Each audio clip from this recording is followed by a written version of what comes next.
Black board education में आपका स्वागत है। आज 18 फरवरी है और 18 फरवरी करंट अफेयर को देखेंगे। यह काफ़ी महत्वपूर्ण क्वेश्चन है। अगर आपको इस वीडियो का पीडीएफ चाहिए तो इस टेलीग्राम को ज्वाइन कर वहाँ से प्राप्त कर सकते हैं। पहला क्वेश्चन है, केंद्रीय माध्यमिक शिक्षा board CBSE central board of secondary education के नए अध्यक्ष कौन बने हैं? तो इसके नए अध्यक्ष बने हैं विनीत जोशी। तो ए होगा इसका आंसर।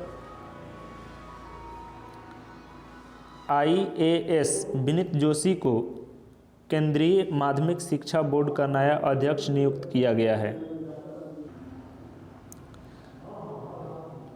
मणिपुर कैडर के 1992 बैच के IAS अधिकारी श्री जोशी शिक्षा मंत्रालय के तहत उच्च शिक्षा विभाग में अतिरिक्त सचिव हैं। वह राष्ट्रीय प्रशिक्षण एजेंसी के महानिदेशक भी हैं। 2010 में उन्हें CBSE अध्यक्ष की जिम्मेवारी मिली थी। उसके बाद अब समझ लेते हैं CBSE, इसका पूरा नाम होता है central board of secondary education. इसकी स्थापना हुई थी 2 जुलाई 1929 को और इसका मुख्यालय है नई दिल्ली में तथा प्रेसिडेंट है विनीत जोशी। अब दूसरा क्वेश्चन है, सौभाग्य योजना सौर विद्युतीकरण योजना के तहत भारत के किस राज्य में सौर आधारित सिस्टम के माध्यम से विद्युतीकृत घरों की संख्या सबसे ज़्यादा है? तो इसका आंसर हो जाएगा राजस्थान। सी होगा इसका आंसर। सौभाग्य योजना के तहत राजस्थान में सौर आधारित स्टैंड अलोन सिस्टम के माध्यम से विद्युतीकृत घरों की अधिकतम संख्या है। तीसरा क्वेश्चन है, नागरिक हवाई क्षेत्र में ड्रोन उड़ान की अनुमति देने वाला विश्व का पहला देश कौन सा बना है? तो यह बना है इजराइल। डी होगा इसका आंसर। इजराइल नागरिक हवाई क्षेत्र में ड्रोन उड़ानों की अनुमति देने वाला पहला देश बन गया है। इजरायली नागरिक उड़ान प्राधिकरण द्वारा हर्मिस स्टारलाइनर मानव रहित प्रणाली को प्रमाणीकरण जारी किया था और इसे इजरायली रक्षा इलेक्ट्रॉनिक्स कंपनी एलबिट सिस्टम द्वारा निर्मित और विकसित किया गया था। UAV का उपयोग कृषि, पर्यावरण, लोक कल्याण, आर्थिक गतिविधि और अपराध के खिलाफ लाभ के लिए किया जाएगा। सुरक्षा कारणों से अंतर्राष्ट्रीय विमानन नियम अप्रमाणित विमानों को नागरिक हवाई क्षेत्र में उड़ान भरने से रोक सकते हैं। हर्मिस स्टारलाइनर मानव रहित प्रणाली के बारे में यह क्या होता है? तो हर्मिस स्टारलाइनर जिसकी पंख 17 मीटर है और वजन 1.6 टन है, लगभग 7,600 मीटर की ऊंचाई पर 36 घंटे उड़ सकता है और अतिरिक्त 450 kilogram electronic, optical, thermal, radar तथा अन्य पेलोड ले जा सकता है। यह सीमा सुरक्षा और आतंकवाद विरोधी अभियानों में भाग लेने में सक्षम होता है। बड़े पैमाने पर सार्वजनिक कार्यक्रम में भाग लेने, समुद्री खोज और बचाव, वाणिज्यिक विमानन और पर्यावरण निरीक्षण मिशन, साथ ही सटीक कृषि कार्य में सक्षम होता है। अब इजराइल के बारे में देख लेते हैं। यह मैप में इजराइल दिखाई दे रहा है, यह है इजराइल और यहाँ पर सरकार जो है एकात्मक संसदीय गणतंत्र है। इसके राष्ट्रपति है इसहाक हर्जोग और प्रधानमंत्री है नफ्ताली बेन्नेट। विधानसभा को कहते हैं नेसेट। चौथा क्वेश्चन है, भारतीय रेलवे द्वारा देश की सबसे बड़ी कुश्ती अकादमी कहाँ स्थापित की जाएगी? तो इसका आंसर हो जाएगा दिल्ली। सी होगा इसका आंसर। रेल मंत्रालय ने भारतीय रेल किशनगंज दिल्ली में एक अत्याधुनिक कुश्ती अकादमी स्थापित करने की मंजूरी दी है। कुश्ती अकादमी भारत में सबसे बड़ी होगी और देश में कुश्ती के खेलों को बढ़ावा देने के लिए उन्नत प्रशिक्षण सुविधाओं से लैस होगी। इस परियोजना की स्थापना 30.76 करोड़ रुपये की अनुमानित लागत से की जाएगी। पांचवा क्वेश्चन है, एयर इंडिया के नए MD और CEO कौन बने हैं? तो ए बने हैं इल्कर अयासी। ए होगा इसका आंसर। इल्कर अयाशी को एयर इंडिया का नया सीईओ और एमडी नियुक्त किया गया है। वह 1 अप्रैल 2022 को या उससे पहले अपनी जिम्मेवारी संभालेंगे। इल्कर अयाशी टर्किश एयरलाइंस के पूर्व अध्यक्ष हैं।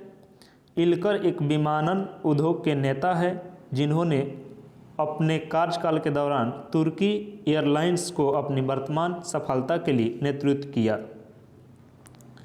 अब छठा क्वेश्चन है, भारत की पहली 100% प्लास्टिक वेस्ट न्यूट्रल करने वाली कंपनी कौन बनी है? ते बनी है डाबर इंडिया लिमिटेड। सी होगा इसका answer, Dabur India limited. Dabur India पूरी तरह से प्लास्टिक वेस्ट न्यूट्रल बनाने वाली पहली भारतीय कंज्यूमर गुड्स कंपनी बन गई है। डाबर ने घरेलू प्लास्टिक कचरे के प्रबंधन के बारे में सामुदायिक जागरूकता बढ़ाने के लिए हिमाचल प्रदेश में एक नया पर्यावरण बचाओ अभियान शुरू किया है। वे इस प्रतिबद्धता के हिस्से के रूप में कस्बों और गांवों में स्कूली बच्चों के साथ काम कर रहे हैं। उन्हें कचरे के विभिन्न रूप और स्रोतों पर उन्हें छांटने के लाभों के बारे में शिक्षित कर रहे हैं। वे कचरे के डिब्बे, स्वच्छता सुविधाएं और IEC सूचना, शिक्षा और प्रचार सामग्री प्रदान करके सरकारी स्कूलों की सहायता कर रहे हैं। डाबर के बारे में समझ लेते हैं। डाबर के सीईओ है मोहित मल्होत्रा और हेडक्वार्टर है गाजियाबाद। फाउंडर है SK बर्मन तथा इसकी स्थापना हुई थी 1884 में। विश्व प्रसिद्ध मरु उत्सव का आयोजन कहाँ हुआ है? मरु उत्सव कहाँ मनाया जाता है? तो मरु उत्सव मनाया जाता है जैसलमेर, जो राजस्थान में है। तो बी होगा इसका आंसर। मरु उत्सव राजस्थान के स्वर्ण नगर जैसलमेर में मनाया जाता है। 13 फरवरी से 16 फरवरी 2022 को यह महोत्सव आयोजित की जाएगी। मरु महोत्सव के दौरान कई कल्चर इवेंट के साथ सेलिब्रिटीज नाइट का भी आयोजन होगा। पोखरन, खुहड़ी और सम के रेतीले टीलों पर कार्यक्रम के साथ साथ मरुश्री, मिस मुस्मल मुच प्रतियोगिता, साफाबांध, मुमल महिंद्रा, ऊँट श्रृंगार और शान ए मरुधरा पनिहारी मटका रेस प्रतियोगिता भी आयोजित की जाएगी। उसके बाद है 8वां क्वेश्चन। 8वां क्वेश्चन है, how to prevent the next pandemic नामक पुस्तक किसने लिखा है? तो इस पुस्तक को लिखा है बिल गेट्स ने। तो बी होगा इसका आंसर, बिल गेट्स ने इस पुस्तक को लिखा है। 9वां क्वेश्चन है, अंतर्राष्ट्रीय चाइल्डहुड कैंसर दिवस 2022 कब मनाया गया है? तो यह मनाया गया है 15 फरवरी को। तो बी होगा इसका आंसर। हर साल 15 फरवरी को अंतर्राष्ट्रीय बाल कैंसर दिवस के रूप में मनाया जाता है ताकि इस मुद्दे पर होने वाली बुराई और इससे निपटने के तरीके के बारे में जागरूकता बढ़ाई जा सके। यह दिन बच्चे को कैंसर के बारे में जागरूकता बढ़ाने और कैंसर से पीड़ित बच्चे को किशोरों, बच्चे लोगों और उसके परिवार के लिए समर्थन व्यक्त करने के लिए वैश्विक सहयोगात्मक अभियान है। इस दिन का इतिहास। यह वार्षिक कार्यक्रम 2002 में चाइल्डहुड कैंसर इंटरनेशनल द्वारा बनाया गया था, जो 5 महाद्वीपों में 93 से अधिक देशों में 176 माता पिता संगठनों, बचपन के कैंसर से बचे संघ, बचपन के कैंसर सहायता समूह और कैंसर समाजों को एक वैश्विक नेटवर्क है। 10वां क्वेश्चन है, हाल ही में पैसा बाजार और किस बैंक ने पैसा ऑन डिमांड क्रेडिट कार्ड की पेशकश के लिए समझौता किया है? तो इसका आंसर हो जाएगा RBL बैंक। सी होगा इसका आंसर, RBL बैंक। उपभोक्ता ऋण के लिए एक डिजिटल प्लेटफॉर्म पैसाबाजार.com ने पैसा ऑन डिमांड की पेशकश करने के लिए RBL बैंक लिमिटेड के साथ समझौता की है, जो एक क्रेडिट कार्ड है जो विशेष रूप से पैसा बाजार प्लेटफॉर्म पर उपलब्ध होगा। RBL बैंक का credit card digital on boarding प्रक्रिया के साथ आजीवन निःशुल्क होगा। यह ग्राहकों को सामान्य व्यक्तिगत ऋण दरों पर समान क्रेडिट सीमा का उपयोग करते हुए आरबीएल बैंक से व्यक्तिगत ऋण प्राप्त करने के विकल्प प्रदान करता है। अब एमसीक्यूज रिवीजन। पहला क्वेश्चन है, institute of chartered accounts of India के नए अध्यक्ष कौन बने हैं? तो ये बने हैं देवाशीष मित्रा, ये होगा इसका आंसर।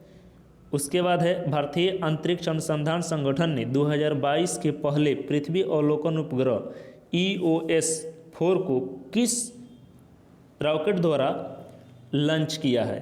तो इसे PSLV-C52 द्वारा लॉन्च किया है।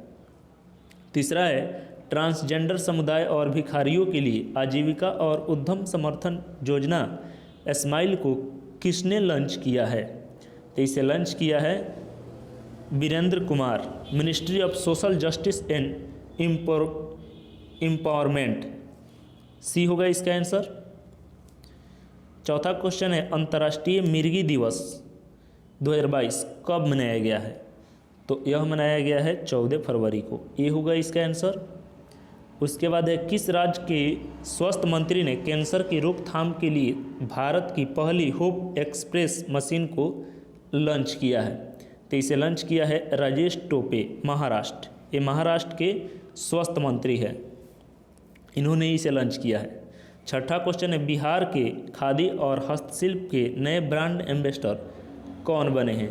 तो इसके नए ब्रांड एम्बेसडर बने हैं मनोज तिवारी, ये होगा इसका आंसर।